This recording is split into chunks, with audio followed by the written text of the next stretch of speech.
It's time for your daily dose of all things Chicago sports. This is the Daily Score. Now, here's your host, Mark Grote. Bears are going to be in prime time at the LA Chargers on Sunday night, and Tyson Bagent going to get his second straight start. We talked to the rookie quarterback today, and what we know about the first game that he started was that the game plan looked very conservative. Safe, you can say, in the first start for Tyson Bagent, completely understandable, and it worked efficiently and beautifully, and it was really a perfect start for Tyson Bagent. But what everybody wonders is, can Tyson Bagent really do this? And if Tyson Bagent can really do this, then that would mean that he could probably throw the ball downfield effectively, which we did not see. We did not see the explosive plays from Tyson Bagent. Again, that was fine for the game. But eventually, I'd like to see that, because that would make me believe that this guy could be a starting quarterback for real somewhere in the NFL. So, and I'm not the only one that wonders that. We all wonder about the bigger throws from Tyson Bagent. How much room is there for you to expand to be a different type of quarterback in the future? I said it before. I don't really drop myself in any category of being pocket passer, dual threat. I just like to make plays for the team. And once again, whatever I'm asked to do from the coaches is what will get done and what will happen. So, no, I don't want to put any limits anywhere. When you said that you had a cannon for an arm, we laughed as if it was facetious. Were you being facetious, or do you think you have a cannon for an arm? Yeah, I think I have a strong arm. I'm confident to make any play that's called. That's probably the extent of it. So arm strength shouldn't limit what Getsy or anyone can do with any game plan against any opponent, right? No, like I said, I feel confident to do whatever is asked. So, whatever they call, I feel confident to be able to run the play effectively. I love that Mark Potash of the Sun-Times asked that question. It was definitely something that was on my mind as well, because we did laugh. When he said he had a cannon for an arm, everybody laughed. The only one not laughing was Tyson Bagent, who after that went on to say, look, I wouldn't be in the NFL if I didn't have a strong arm. He believes he has a strong arm. Does he actually have a strong arm? I don't know. I don't think so. I really don't. I don't think he has a cannon for an arm.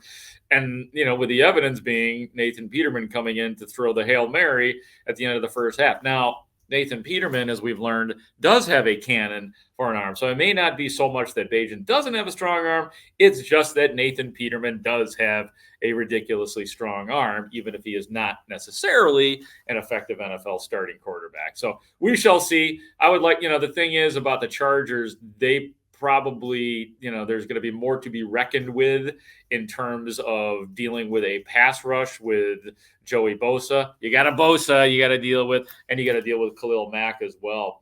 And we'll talk more about that in a second. But I want to get to DJ Moore, because I love this cut. It's DJ Moore, the Bears' top wide receiver, obviously, on his relationship with Tyson Bagent. I used to just mess with Tyson in the locker room, even before, the whole backup and stuff like that came around. I used to talk to Tyson, and he used to chuckle, but I don't know if I was too funny to him or not funny enough with him. But, right now he just be like, if he needs something, he just be like, hey, DJ, I got you, or something like that. So it's cool. What would you pick at him about? Just little stuff, different stuff. I didn't know he was tatted up as he was, and then we started having a conversation about tattoos, so that was something that we bonded over. Oh, yeah. I think that was one of the first conversations we had, just kind of in the sauna first time. You see each other with no shirt on. But, yeah, it's he's a cool dude. He's got cool tattoos, too. So, but, yeah, that's the extent of that, yeah. Look, I've said it before. The players really seem to genuinely like Tyson Bagent and his story and his moxie and just his work ethic and all of that kind of stuff. So, that is definitely the vibe around the locker room. Again, I always feel like I have to say this, because it seems like everything is put up against Justin Fields. The players love Justin Fields and believe that he's their starting quarterback, but they do like Tyson Bagent quite a bit. Talk about a guy who has really earned his time on the field and has showed the Bears that he probably shouldn't have been sitting his ass down and been inactive early in the season, and that is Deontay Foreman. Deontay Foreman has only been active in 3 games this year. He has only been – and he was active in that Green Bay game and barely got a carry. So really, he's only played in the last 2 games. And as you know from watching, Deontay Foreman has been mostly terrific in the carries that he's gotten. He has made the most of them. And you got to wonder how Deontay Foreman does it. I've been in this position a lot of my life. If you go back through the last about 3 years, it's been my life. You know, I've always kept the mindset of when you get your opportunity, you got to go out there and capitalize on it. And when you get it, you know, try not to give it back. So that's my main focus, honestly. Do you ever feel like you shouldn't have to keep proving yourself since every time you kind of do? Yeah, I definitely feel like that, honestly. But, I mean, it's a business. And, you know, I've been around a lot of other great running backs, a lot of really good other running backs, a lot of great competition. So I take nothing away from those guys. They push me each and every day to continue to excel and get better and better. So, I mean, you know, it's a part of how it goes. You know, sometimes, you know, I've been on 3 different teams, so I kind of had to prove myself to 3 different organizations. But I feel like, you know, when I get my opportunity to do so, I feel like I handle myself and carry myself in a way that I think they believe and trust in me. So I just want to continue to grow and build on that. Do you think your running style is helping to create an identity for the offense? I mean, yeah. I mean, I can't say that it isn't. Can't say that it is. But I will say that, you know, with me being out there, I definitely do think, you know, just my physicality brings energy to the team.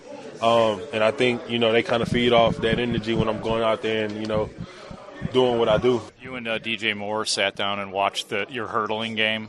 No, we haven't sat down and watched it, but I've heard about it since I did it. So, yeah, everybody's been telling me stay on the ground. I mean, I love a good hurdle. It does scare the crap out of me. When I see any running back or receiver, whomever hurdles, it's a scary thing. It's a scary thing. So I don't think you're going to see Foreman doing it. I don't think it's a serious thing, though. I don't think, like, the coach is like, don't do that. It's very heat of the moment. Well, maybe they are saying that. I don't know. But, like, Deontay Foreman's been, you know, of all the stories this year surrounding the Bears, Deontay Foreman has been a win. That's been a win. That's been a good story. Let's move on to the defense. I talked about the fact that the Bears are going to be going up against Justin Herbert this week and the Chargers, and he's one of those guys, top 7 quarterback in the NFL. And Tremaine Edmonds, in his days with the Buffalo Bills and in the AFC, plenty of times going up against Justin Herbert. You know, just a guy that, you know, can make every throw. You know, obviously he's big, he can run, just a mobile quarterback, you know what I mean? It reminds me a lot of the guy, you know, of Josh I used to play with, you know, just seeing like his physical stature and just seeing the things that he could do as far as like how strong he is and things of that nature, but definitely a good player. Yeah, for sure. I mean, look, he is big arm quarterback and he's an incredibly efficient quarterback too. 67% completion percentage. 10 touchdowns to 4 picks this year for Herbert, averaging about 265 yards per game. So it's always fun when you go up against these kind of guys. I will be looking forward to seeing, and suddenly here we are, looking forward to seeing what Matt Eberflus has in store for his defense. The defense, he has called the right plays recently in these last few games or so. So, you know, how will he handle this? Will there be even more pressure? Love to see him, you know, dial up somebody like Tremaine Edmonds, like they used to do with Roquan Smith. That'd be awesome to see, just to see what they can get out of that. But you know, here we are in a spot where I'm like, I trust Flus as a defensive play caller. And he's had his issues. He's got his critics, including me at times, but got to give him his thumbs up for what he has been able to do with the defense this year. Let me go through a few notes here to end this episode. You guys remember that at in the fourth quarter of the Bears-Raiders game last week when the Raiders lined up for an onside kick? They do the onside kick and the ball belts off of the helmet of Bears running back Travis Homer. I talked to him about that in the locker room today, and he told me his you know, he laughed about the whole thing, but he did say that his neck was sore after that because he said, I don't know if you could tell, but he's like, my neck, like, head jerked back when it hit me. And I was like, you know, are you okay? And he's like, yeah, no, I feel like, he says he's 100% now because that's a concern. I mean, look, Travis Homer's not going to get a ton of runs as a running back this year, but with all of the running back injuries right now, you kind of need Travis Homer and his availability. To that end, Roschon Johnson, full practice, but he's still got to clear one more hurdle of the concussion protocol. He's probably going to play in the game. So they will have some backup to Darrington Evans. My guess is Darrington Evans. I don't know if he's long for this team, but he's done an admirable job filling in for Khalil Herbert and for all of the injuries that have existed with the Bears running backs this year. Here's a name you haven't heard for a little while. Braxton Jones was practicing today. The Bears left tackle, if you forgot. He had his own neck injury for which he was put on IR, 4-week injury absence, and now they got him back out there. No guarantee that he's going to play on Sunday. We'll see. I'm worried about Darnell Wright, man. I mean, between him and Braxton Jones or Larry Borum are going to be going toe-to-toe with some pretty awesome pass rushers on the Chargers and Bosa and Mack, as we've talked about. Darnell Wright missed practice with both shoulder and toe issues. Not good. And Jaquan Brisker was out sick. Tomorrow, we will be talking to the Bears offensive coordinator, Luke Getsy. We'll hear from somebody on the defense, more open locker room. So lots to come this week still from the Bears ahead of the Chargers game on Sunday night. Thank you for listening and watching the Daily Score. We appreciate it. For our executive producer, Ray Diaz, I'm Mark Grote. We will talk to you tomorrow on the Daily Score.